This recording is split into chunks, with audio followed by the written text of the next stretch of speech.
Hello दोस्तों, मैं मानविंदर सिंह आपका स्वागत करता हूं आपके अपने YouTube channel struggle for study एटा में। तो अब तक हमने क्लियर किया था हिंदी वर्णमाला और हमारी 2 क्लासों में हिंदी वर्णमाला ख़त्म हो चुकी है। तो आज हम नया चैप्टर लेके चलते हैं जिसका नाम है संधि। क्या नाम है? संधि। संधि है जिसका नाम। तो देखते हैं क्या होता है संधि। क्या? संधि। ठीक है। तो देखा जाए कि संधि का साप्ताहिक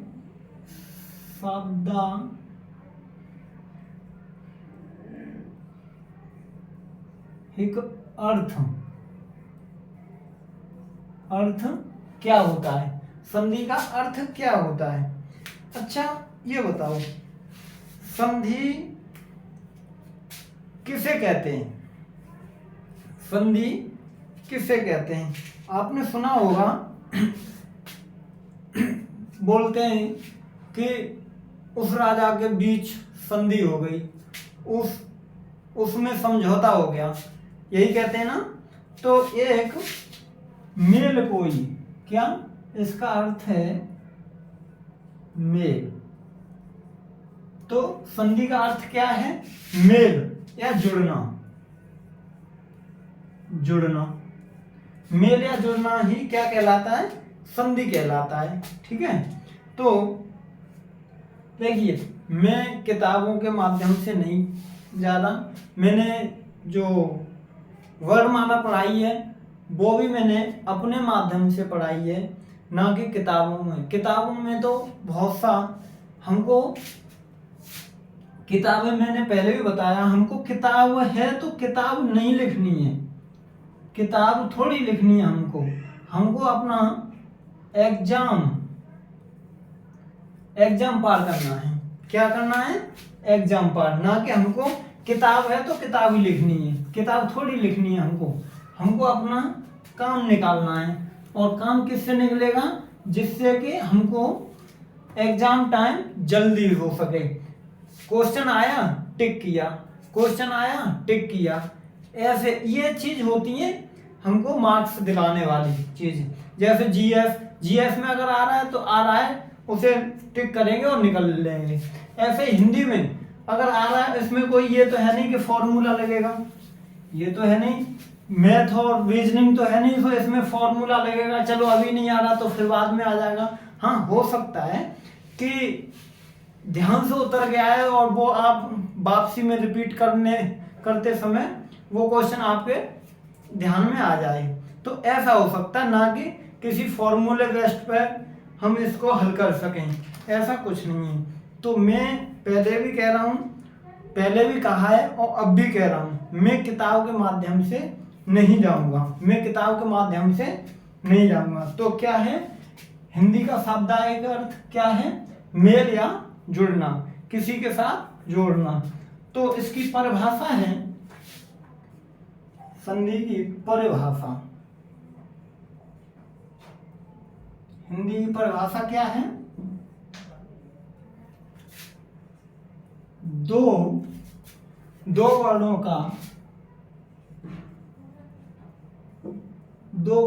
का मेल ही क्या कहलाता है? संधि। क्या कहलाता है?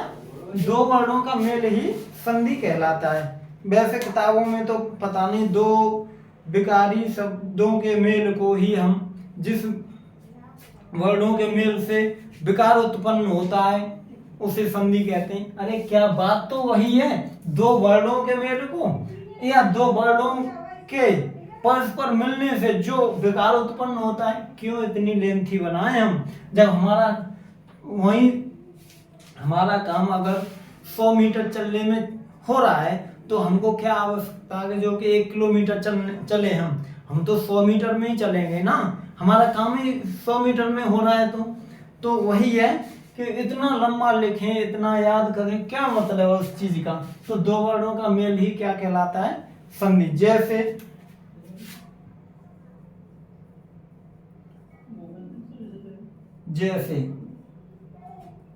जैसे क्या है, एक शब्द आया देवासुर, क्या शब्द आया, देवासुर। अगर हम इसका विच्छेदन करेंगे तो क्या होगा, अगर हम इसका विच्छेदन करें तो कैसे बनेगा, देव प्लस असुर, देव प्लस असुर, दो वर्णों के मेल कोई। तो इसमें वर्ड, इसमें अगर देखा जाए तो हमको वर्ड मिलेगा अ, वो आ रहा है ना, तो ये मिलेंगे। अब आप कहोगे कि भैया हम समास विग्रह करें तब भी यही बनेगा, देवों के लिए देवों का असुर, देवासुर है तो देवों का असुर, और तब भी यही करेंगे। लेकिन वहां पे शब्दों का मेल होता है, वहां पे किसका, शब्दों का मेल होता है। संधि में और समास में यही अंतर है, वहां पे शब्दों का मेल होगा और यहाँ पे वर्णों का, यहाँ पे वर्णों का मेल होगा।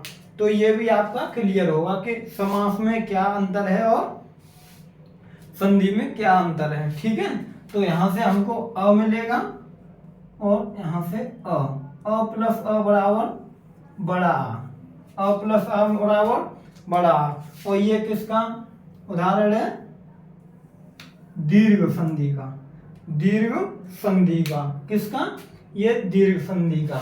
ठीक है, तो ये हुई आपकी संधि।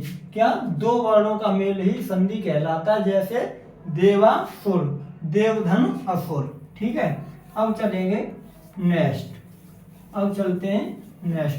अब ये मिटा के यहाँ पर मैं मेल लिख दे रहा हूँ। ठीक है, इतना लंबा आप समझ तो गए ही होंगे कि संधि का अर्थ क्या होता है, आप समझ ही गए होंगे, क्योंकि आज के जमाने में भैया हर एक एक्स्ट्रा चलता है, हर एक व्यक्ति एक्स्ट्रा चलता है, किसी को इतनी समझाने की जरूरत नहीं पड़ती, सब समझदार होते हैं। ठीक है, तो आप समझ गए होंगे।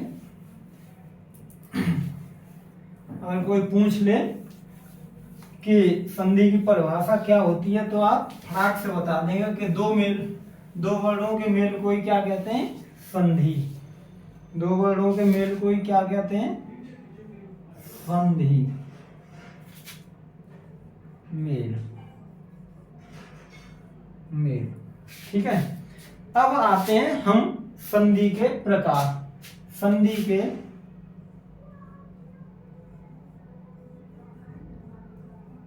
प्रकार, ये संधि होती कितने प्रकार की है, संधि कितने प्रकार की होती है,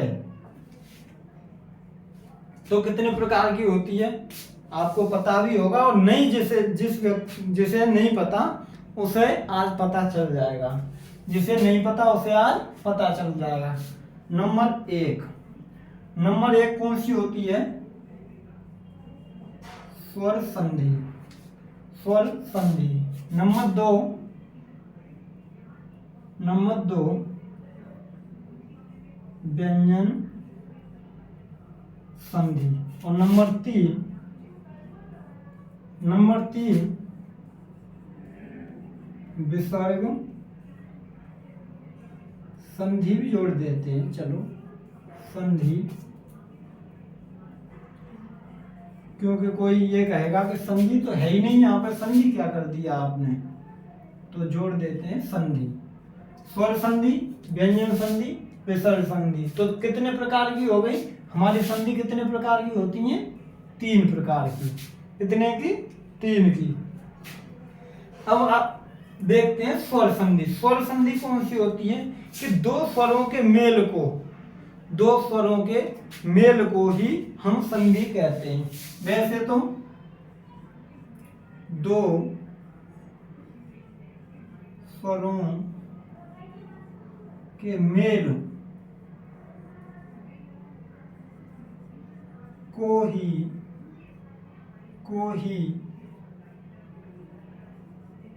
स्वर संधि कहते हैं।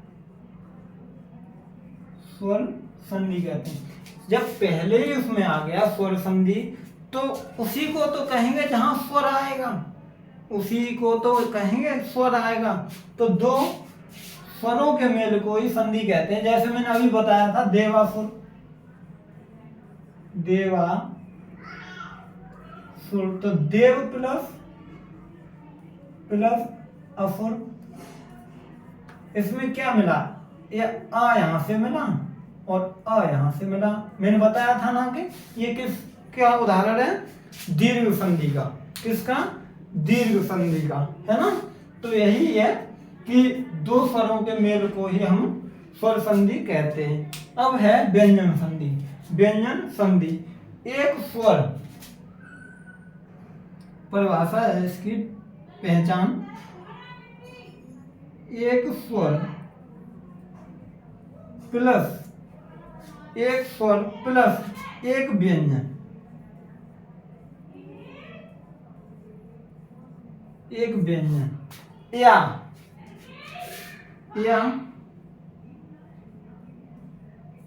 दोनों व्यंजनों के मेल को, दोनों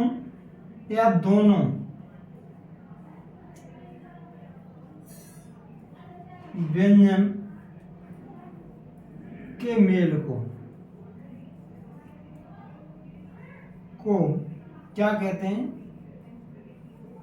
व्यंजन संधि। क्या कहते हैं, व्यंजन संधि। एक स्वर या तो यहाँ पे एक स्वर हो या इधर एक स्वर हो या दोनों तरफ व्यंजन हो, उसको क्या कहते हैं, व्यंजन संधि। ठीक है। अब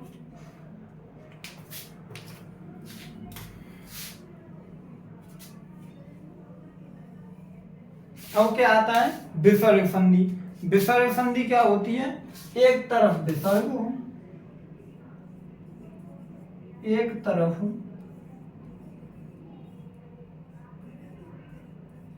विसर्ग हो। पहचान में बता दूंगा कि पहचानोगे कैसे। वो जब इस चीज पे आओगे ना, आपको पता चलेगा कि वास्तविक अब की बार हमने संधि पढ़ी है किसी से, आपको वास्तव में हकीकत महसूस होगा कि संधि हमने इस बार पढ़ी है तो किस तरीके से पढ़ी है। इस बार पढ़ने के बाद आपको जरूरत नहीं पड़ेगी कि संधि हम किसी के द्वारा पढ़ें, दोबारा से रिवीजन करते रहिए, नोट्स बनाइए, इस चीज के नोट्स स्पेशल है। ये कोई ये नहीं कि कहीं से लाके और इकट्ठा करके कर दिया घफड़म घफड़, ऐसा कुछ नहीं। ठीक है, स्पेशल है, वो भी किसके लिए, यूपीपी के लिए, उत्तर प्रदेश पुलिस के लिए स्पेशल। अगर इससे क्वेश्चन ना फंसे तो इस बात की गारंटी है मेरी, ये गारंटी ले रहा हूं मैं। ठीक है, तो एक तरफ विसर्ग होना चाहिए। ठीक है, और अक्सर करके इसमें किस तरफ आता है, प्रथम पद की तरफ। ठीक है, तो ये कर लिया होगा आपने। अब आते हैं हम, कोई पूछे कि संधि के प्रकार कितने होते हैं, तो कितने प्रकार होते हैं संधि के, कितने प्रकार होते हैं संधि के, 3 प्रकार। कौन से, स्वर संधि, व्यंजन संधि और विसर्ग संधि। स्वर संधि, व्यंजन संधि और विसर्ग संधि। अब पूछ ले कि स्वर संधि क्या होती है, कि दो स्वरों के मेल को ही क्या कहते हैं, स्वर संधि। और व्यंजन संधि, कि व्यंजन संधि वो होती है या तो एक तरफ व्यंजन, एक तरफ स्वर और व्यंजन हो, या फिर दोनों तरफ व्यंजन हो, और कोई पूछे कि विसर्ग संधि, कि एक पद की तरफ हमारा क्या होना चाहिए, विसर्ग होना चाहिए। क्या होना चाहिए? विसर्ग होना चाहिए। तो हमने सबसे पहले कौन सी पढ़ी थी? स्वर संधि। स्वर संधि देखिए, संधि के प्रकार तो 3 होते हैं। प्रकार कितने होते हैं? 3। कौन कौन से? स्वर संधि, व्यंजन संधि और विसर्ग संधि। लेकिन जो प्रथम संधि है कौन सी? स्वर संधि। स्वर संधि ये अपने आप में बड़ा महत्व देती है, एग्जाम में भी और चैप्टर में भी। एग्जाम में भी और चैप्टर में बड़ा महत्व निभाती है। कम से कम अगर देख लिया जाए तो 2 क्वेश्चन तो स्वर संधि के आने ही आने हैं। 2 क्वेश्चन तो आते ही हैं इससे। और इसके प्रकार कितने होते हैं? इसके प्रकार, स्वर संधि के प्रकार कितने होते हैं? 5। आदि संधि है पूरे में 3 प्रकार की होती हैं, स्वर, व्यंजन और विसर्ग। उसमें से 5 प्रकार की स्वर संधि होती है। अब मैं बताता हूं कौन कौन सी। नंबर 1, दीर्घ स्वर संधि। दीर्घ स्वर संधि। नंबर 2, गुण संधि। गुण संधि क्रम भी देखना है इनका। नंबर 3, वृद्धि संधि। नंबर 3, वृद्धि संधि। नंबर 4 है एड़ स्वर संधि। एड़ स्वर संधि।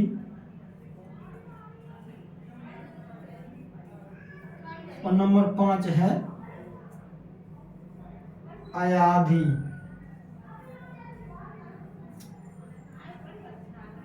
स्वर संधि। अयाधि स्वर संधि। ठीक है, कितनी प्रकार की हो गई? 1 2 3 4 1 5। 5 प्रकार की अपने आप में स्वर संधि होती है। अब आप कहोगे भैया याद कैसे रखेंगे? तो मैं बताता हूं। इनको एक तरीके से याद रखो। जैसे आप डीजे बजाते हो, डीजे, तो डी जी व्या किसमें बजता है? डीजे ब्याह में। किसमें? ब्याह में। तो डीजे ब्याह में। ब्याह में, ये मैं कर लो ऐसे, सबसे अच्छा रहेगा। डीजे ब्याह में। तो डी से दीर्घ, ग से गुण, व से वृद्धि, या से यड़, अ से अयादि स्वर संधि। ये आपकी क्या हो गई? ट्रिक। कोई पूछ गई ले क्या है ट्रिक? तो डी जी व्याम में। व्याम में किस में बजती है? डीजे व्याम में। ठीक है, किस में बजती है? डीजे व्याम में। तो ये हो गई आपकी स्वर संधि के प्रकार। ये हुए आपके स्वर संधि के प्रकार। अब आगे चलते हैं। अब इनको देखते हैं, जो स्वर संधि के प्रकार बने हैं उनको। इनमें क्या क्या होता है? इनमें क्या क्या होता है? तो फर्स्ट नंबर क्या है हमारा? दीर्घ स्वर संधि। क्या है हमारा? दीर्घ स्वर संधि। तो दीर्घ स्वर संधि को ही देखते हैं, क्या है हमारी दीर्घ स्वर संधि। सबसे फर्स्ट नंबर दीर्घ स्वर संधि।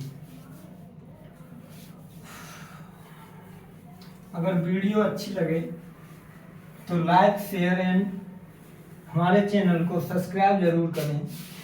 मैं बार बार कह रहा हूँ कि हमको आपकी और आपको हमारी ज़रूरत है। ठीक है, एक दूसरे के सहयोग से ही सबका काम चलता है नंबर 1। कौन सी? दीर्घ स्वर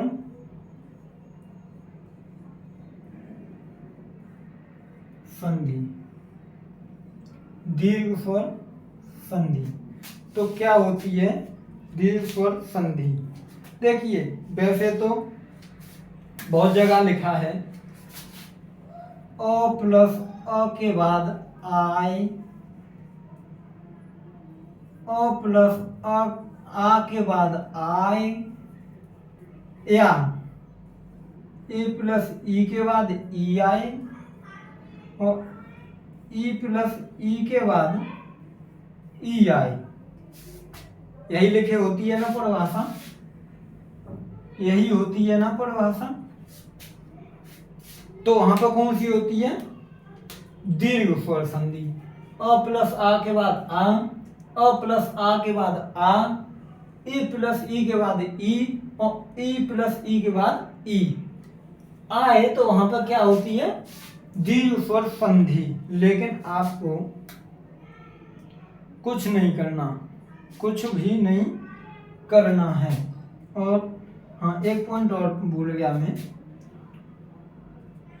चलो आगे बता दूंगा, कोई दिक्कत नहीं, ठीक है। ई आए तो हमारा अगर मतलब ही बड़े से निकल रहा है, बड़े से निकल रहा है, तो हम क्यों ना जहां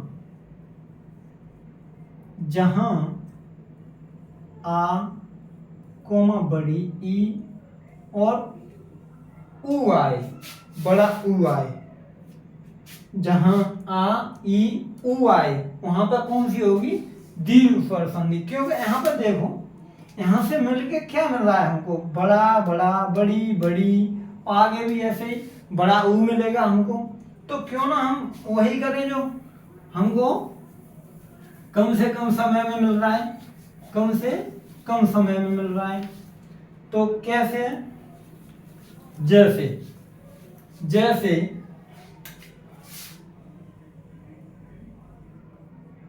जैसे क्या है? विद्यालय। देखिए बहुत से टीचर हैं, यूट्यूब चैनल भी हैं, वो क्या कराते हैं? विद्या धन आलय, ठीक है। पहले विच्छेदन करेंगे, उसके बाद विद्यालय, उसके बाद क्या लिखेंगे? शब्द लिखेंगे। लेकिन हमको तो एग्जाम में देखने के लिए ये मिलता है, ना कि हमको ये मिले। और इसमें पूछ लेगा कि अब बताओ इसमें कौन सी संधि है, अब आप बताओ कि इसमें संधि कौन सी है। तो मेरा तरीका कुछ अलग है और व्यक्तियों से हटके है, मेरा तरीका और व्यक्तियों से हटके है। जो हमको एग्जाम में मिले, जो हमको एग्जाम में मिले, देखने को देखे वो, उस चीज को लेके चलना चाहिए। तो हमारा शब्द है विद्यालय। विद्यालय, विद्यार्थी, विद्यार्थी, कदापि, कदापि, कदापि। अब इनको तोड़ो, अब इनको तोड़ो, विच्छेदन करो, इसका संधि विच्छेद करो, तो क्या हो जाएगा? विद्या धन आलय, क्या हो जाएगा? विद्या धन आलय। तो देखा जाए हमने क्या कहा? जहां आ ई ऊ मिले तो ये आ वाले हैं। किस वाले? आ वाले, आ वाले एग्जाम पद हैं, आ से टूटने वाले, आ से टूटने वाले। तो यहां से क्या मिला? ये आ मिलाना बड़ा आ, और यहां तो है या, यहां तो है या, ठीक है। अब और उसमें भी क्या था, स्वरों की संख्या जहां दो स्वर हों, जहां दो स्वरों का मेल हो उसे क्या कहते हैं, स्वर संधि। तो दोनों स्वर है सेम, तो आ प्लस आ बराबर आ प्लस आ बराबर आ मिलेगा, है ना। तो इसको तोड़ेंगे, विद्या विद्या प्लस थी कर दो, थी तो कोई शब्द नहीं होता। आरथी कर दो, आरथी क्या शब्द होता है, कोई शब्द नहीं होता है। तो इसमें इनका भी बड़ा महत्व होता है, अर्थपूर्ण होना चाहिए, अर्थपूर्ण शब्द होना चाहिए। विद्याधन, विद्या और आल माने घर, विद्या का घर, विद्या धन अर्थी, क्या अर्थी।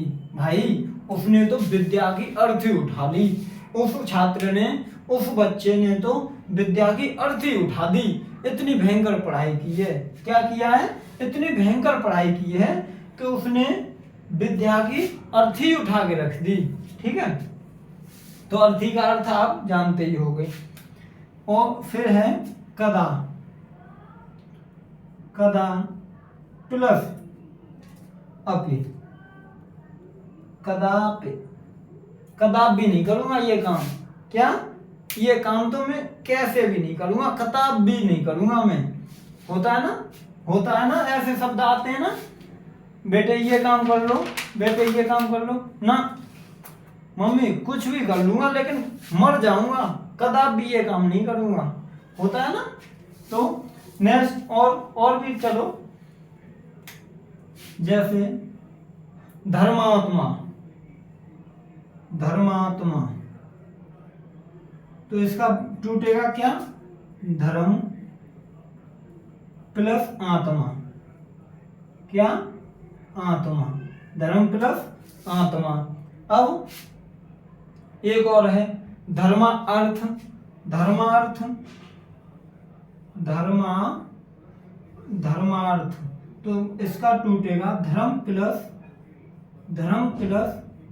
अर्थ, धर्म प्लस अर्थ। तो यहां से बड़ा आ मिला, यहां से छोटा आ मिला, और यहां से छोटा आ, और यहां से भी छोटा आ, लेकिन मिले तो स्वर ही।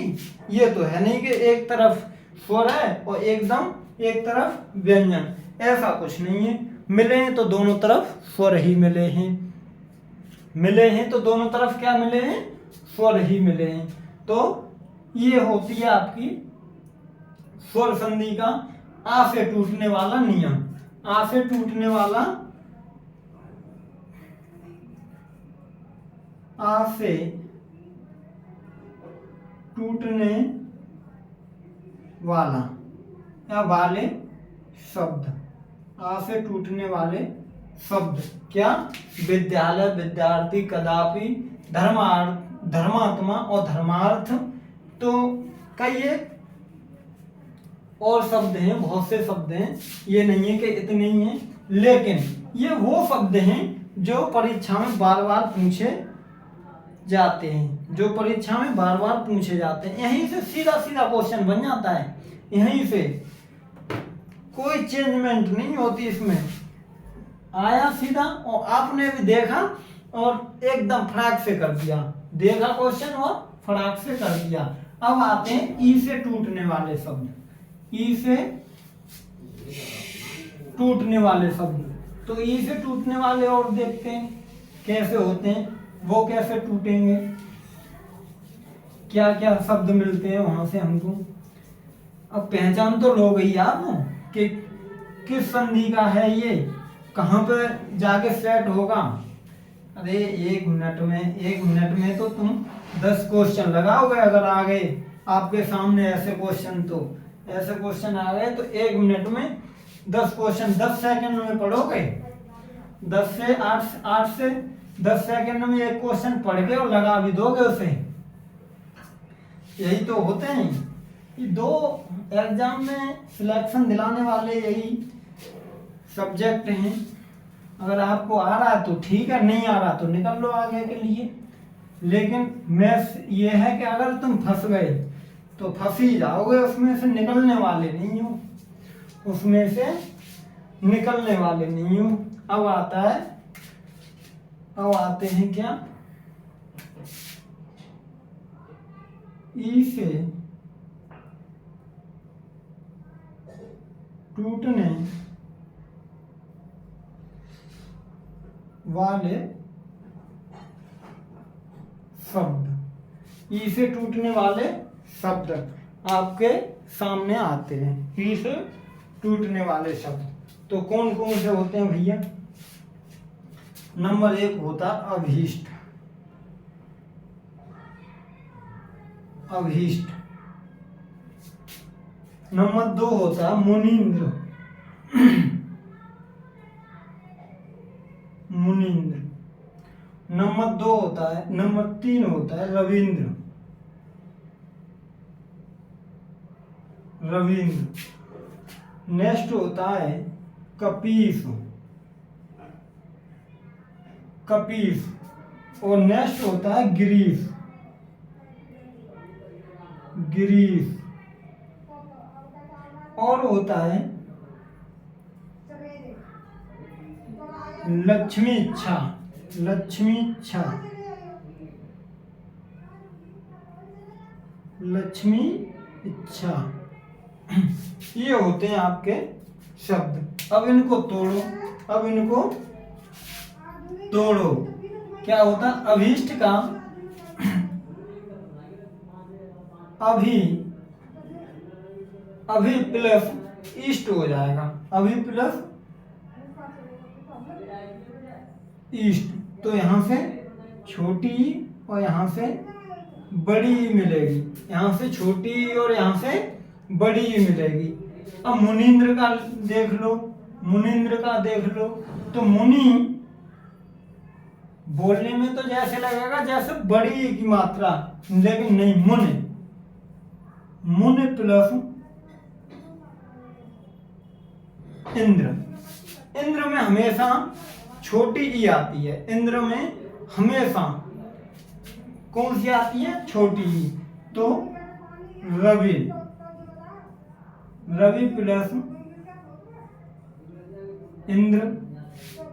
और कपि प्लस, कपि प्लस ईश। और ईश में हमेशा देखना, जहां भी ईश आए, जहां भी कहीं भी, जब भी तुम विच्छेदन करो, संधि विच्छेद करो, उसमें कहीं भी अगर ईश आए तो उसमें बड़ी ई ही आएगी, बड़ी ई ही आएगी। तो यहाँ से छोटी, यहाँ से भी छोटी, यहाँ से छोटी, यहाँ से छोटी, यहाँ से छोटी, यहाँ बड़ी। तो दोनों तरीके से मैंने बताया था, ई प्लस ई बराबर बड़ी ई बड़ी ई प्लस छोटी ई बराबर बड़ी ई।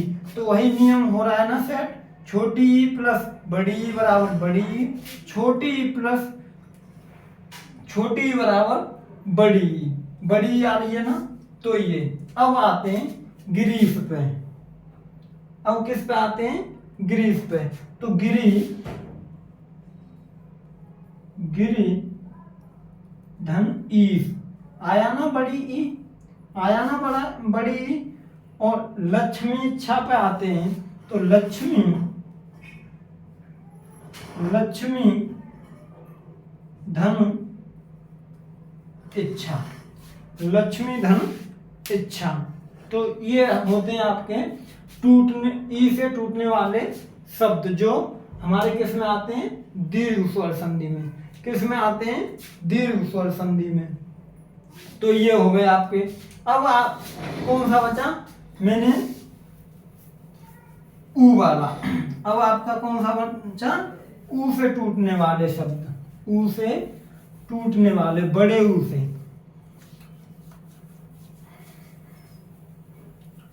ऊ प्लस ऊ मिलकर क्या देते हैं? बड़ा ऊ। और ऊ प्लस ऊ बराबर बड़ा ऊ, है ना। तो यही देखते हैं कौन कौन से शब्द होते हैं, कौन कौन से शब्द होते हैं, देखते हैं। कौन कौन से शब्द होते हैं, तो लिखें ऊ से टूटने वाले शब्द, ऊ से टूटने वाले शब्द कौन से होते हैं, देखिए गुरु कृपा, गुरु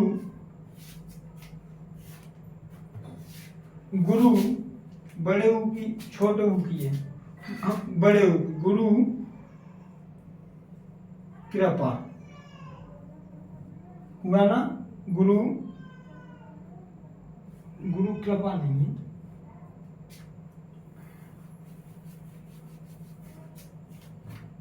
मैं भावनाओं में बह गया थोड़ा। क्या है ये, भानुदय,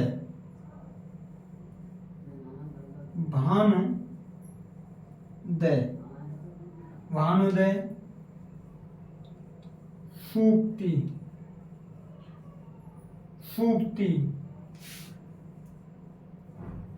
बधूर्मी, और ये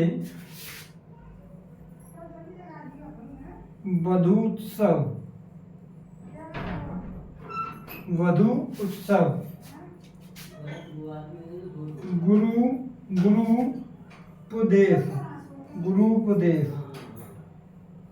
गुरु उपदेश,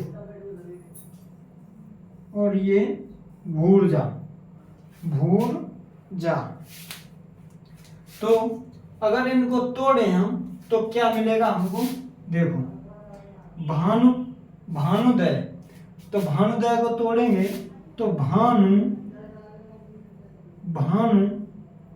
और उदय को जैसे हम लिखते आ रहे हैं वैसे ही लिखेंगे, उदय। तो यहां से क्या मिला, छोटा ऊ, और यहां से भी क्या, छोटा ऊ बराबर बड़ा ऊ, भानुदय, ये बड़ा ऊ भी है, भानुदय, ठीक है। तो छोटा ऊ प्लस छोटा ऊ बराबर बड़ा ऊ, तो भानुदय।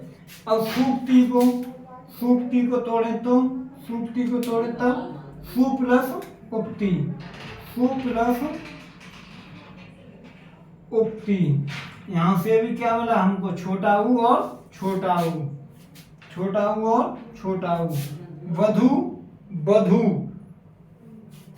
वधू कैसे लिखेंगे, वधू धन उर्मी, ऊर्मी होता है, ये क्या होता है, ऊर्मी, वधू धन ऊर्मी।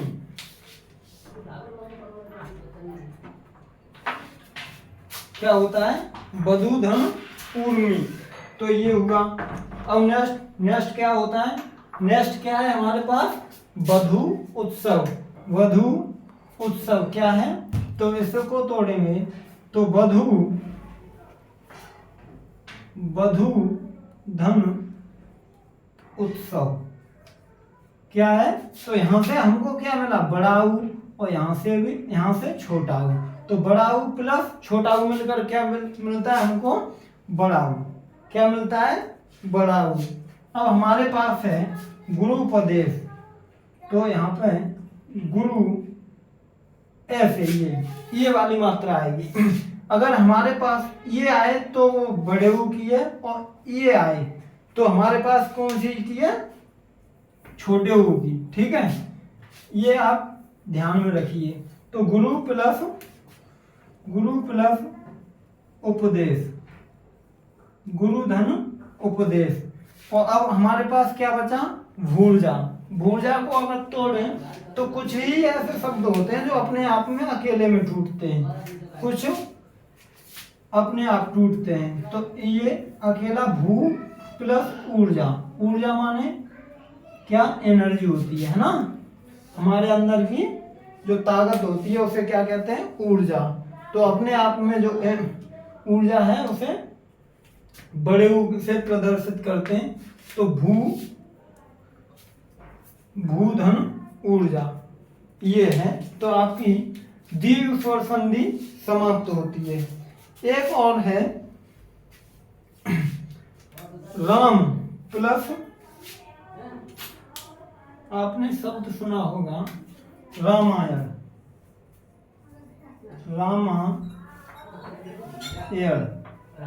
रामायण सुना है। तो उसको अगर तोड़े तो राम धन अयन होता है, उसका विच्छेदन अयन, ये बदलता है, नाम में अयन ही होता है। राम तो यहाँ से आ, यहाँ से आ, ठीक है, ये भी इसी में आता है रामायण, ठीक है। तो ये होती है आपकी दीर्घ स्वर संधि, दीर्घ स्वर संधि। अब सेकंड नंबर आती है आपकी, सेकंड कौन सी बताई थी मैंने, व्यंजन, कौन सी, व्यंजन स्वर सॉरी इसी का स्वर संधि का दूसरा प्रकार क्या था, गुण स्वर संधि। क्या था, गुण स्वर संधि। तो क्या है गुण स्वर संधि, उसको भी देखते हैं।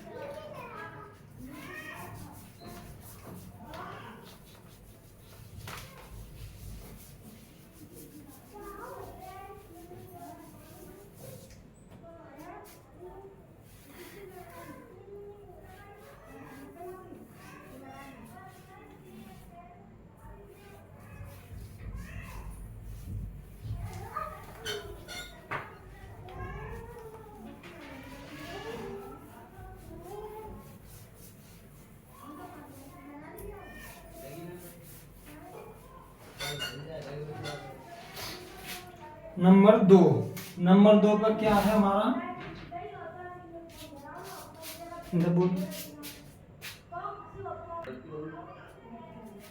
ठीक है। नंबर 2 पर क्या है हमारी, गुण स्वर संधि, गुण स्वर संधि। ये एक हमारा बड़ा ही महत्व वाला टॉपिक है। गुण स्वर संधि क्या होती है, नियम है इसका, नियम है, नियम, इसका नियम क्या कहता है, जहां एक मात्रा वाले, वैसे तो नियम इसका अलग है जो किताबी है, लेकिन मैं अपने तरीके से जहां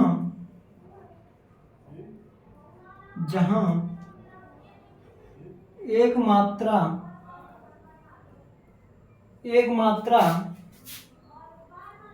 से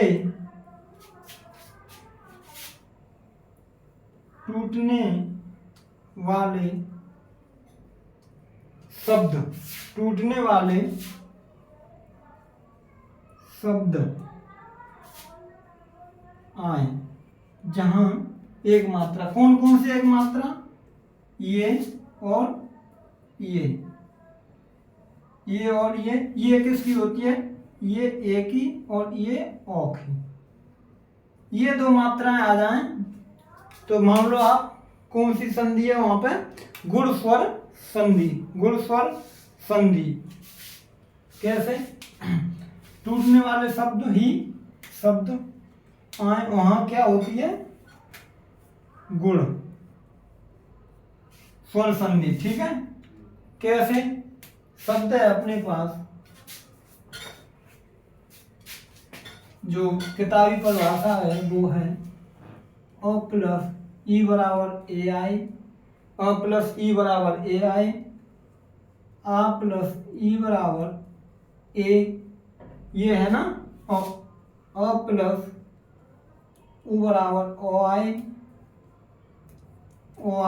और है आ प्लस ओ बराबर ओ आई।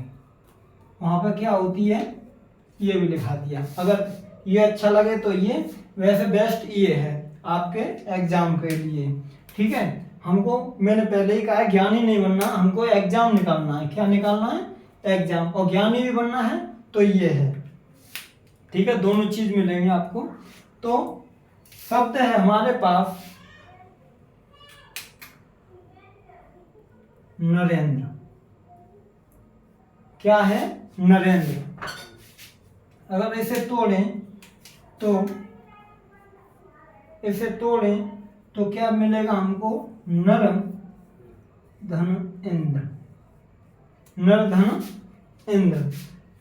यहां से अ प्लस ई, अ प्लस ई, और अ प्लस ई बन के मिलके क्या बना है हमारा? ए। क्या बना है? ए। तो यही है। अब हम आपको सिखाते हैं ए से टूटने वाले शब्द। ए से, ये परिभाषा आपने नोट कर ली होगी, उसे लिखे जाने दे रहा हूं मैं। ठीक है, ए से टूटने वाले शब्द क्या है? वो शब्द एक तो मैंने बता ही दिया नरेंद्र, एक तो मैंने बता ही दिया। देखो क्या है? ए से टूटने वाली क्या है? सुरेश,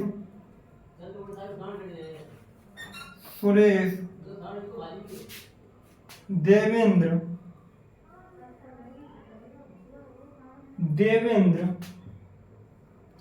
नरेश और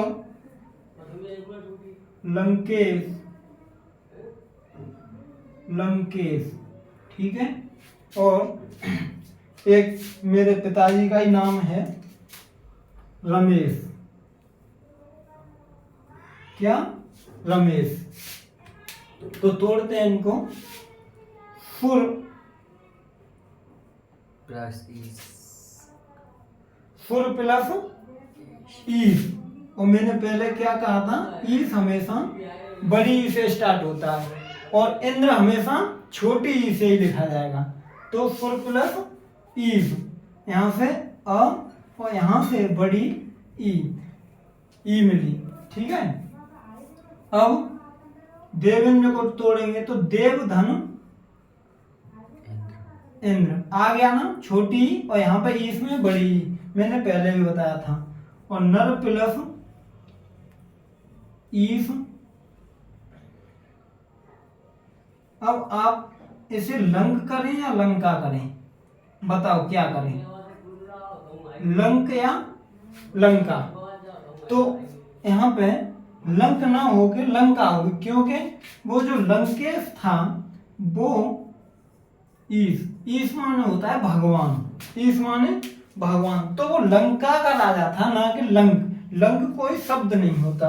ठीक है, लंक कोई शब्द नहीं होता जो हम उसे लंक करेंगे। वो किसका राजा था? लंका का। तो लंका धन ईश। अब ये एक शब्द और रहा रमेश, तो रमा धन ईश। रमा धन ईश। रमा कौन थी? रमा गौरा जी, गौरा जी, पार्वती किसकी पत्नी थी? भगवान शिव की। ठीक है, तो प्रत्येक शब्द का अर्थ भी होना जरूरी है। प्रत्येक शब्द का अर्थ भी होना जरूरी है। अब हम तो देखते हैं ओ से टूटने वाले शब्द। ओ से टूटने वाले शब्द कौन से होते हैं? ओ से टूटने वाले शब्द कौन से होते हैं?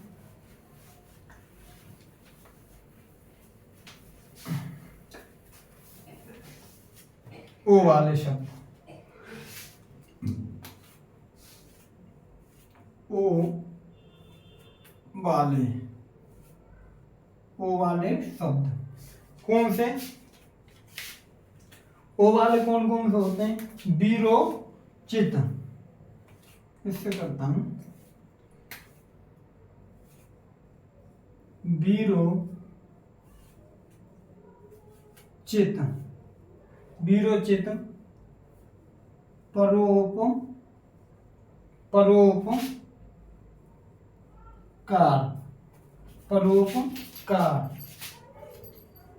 जलोर्मी, और है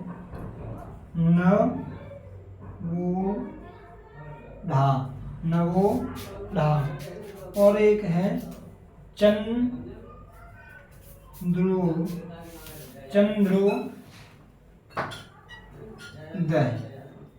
ये सब चंद्रोदय। तो अगर हम इनको तोड़ें तो हमको क्या क्या मिलेगा? हमको तो वीर धन उचित, वीर प्लस उचित, उचित में छोटा ऊ, चित। तो यहाँ से अ और यहाँ से ऊ मिलकर क्या मिलेगा हमको? छोटा ओ, वीरोचित। क्या शब्द बनेगा फिर हमारा? अगर इनको मिला के ऐसे किया जाए तो वीरोचित। परोपकार को परधन उपकार, परधन उपकार। जलधन उर्मी, उर्मी है ना। जलोर्मी में जलधन उर्मी।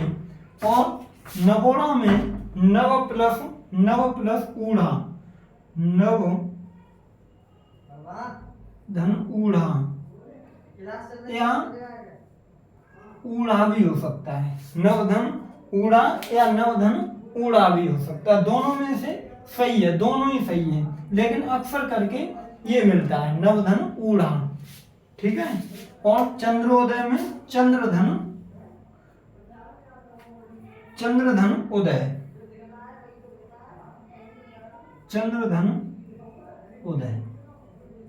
ठीक है। चंद्रधन उदय, ये होते हैं आपकी गुण स्वर संधि समाप्त होती है। तो आज के लिए बस इतना ही। कल आगे लेके चलेंगे। आपको संधि बताई, संधि के प्रकार बताए, और कितने प्रकार की होती है। अगर रिपीट किया जाए तो हमारी संधि कितने प्रकार की होती है? 3। स्वर संधि, व्यंजन संधि और विसर्ग संधि। सबसे फर्स्ट नंबर पे आती है स्वर संधि। स्वर संधि के भेद प्रकार देखे जाएं तो स्वर संधि कितने प्रकार की होती है? 5 प्रकार की। 5 प्रकार की स्वर संधि होती है। कौन कौन सी होती है? दीर्घ स्वर संधि, गुण स्वर संधि, वृद्धि स्वर संधि, एड़ संधि और अयादि स्वर संधि। ठीक है। उसमें से प्रथम थी दीर्घ स्वर संधि। दीर्घ स्वर संधि कौन सी होती है? जिसमें समान शब्दों का मेल नहीं, जिसमें बड़े, दीर्घ माने बड़ा ही होता है, जहां बड़े स्वर आए वहां पर दीर्घ स्वर संधि। और किस किस में टूटती है? बड़े आ, बड़ी ई और बड़े ऊ में। किस किस में? बड़ा आ, बड़ी ई और बड़े ऊ में टूटती है।